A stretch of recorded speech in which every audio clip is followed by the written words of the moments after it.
The fourth category that can cause shoulder pain are nerve problems.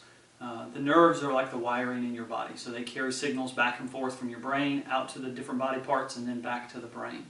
And in orthopedics, one of the problems that we see frequently with nerves is compression, something pressing on and irritating a nerve.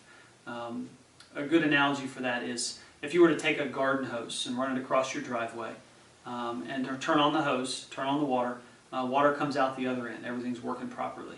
If you step on that hose, then you can slow down the flow of the water through the hose. So it's still working, but it's not working normally. If instead of stepping on it, though, you were to park your car on it, that puts a lot of pressure on the hose. It kind of shuts off the flow of the water and nothing's coming out the other side. Well, that same kind of phenomenon can happen in your body. If you have a pinched nerve in your neck, that can cause pain wherever that nerve goes.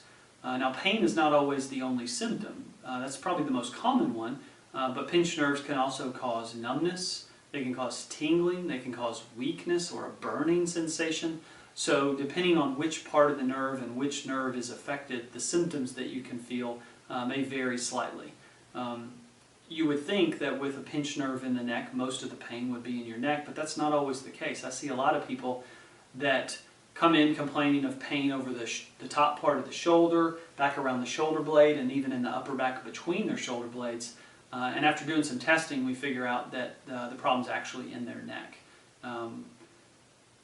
One of the ways that you can test that to try to figure out if that's really the problem is to simply move your head and neck around, and if that makes the pain worse, but moving your arm around really doesn't hurt, then that would suggest that the neck is really the problem, even though you may feel it in the shoulder.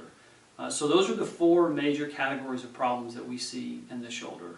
The bones, a broken bone, the joints, arthritis in the joints, muscle and tendon problems, tendinitis or tears, and nerve problems, usually a pinched nerve.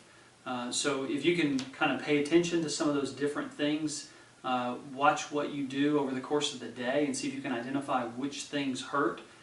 So that's what I would suggest. For the next few days, try to pay attention to what you do during the day that makes the pain worse.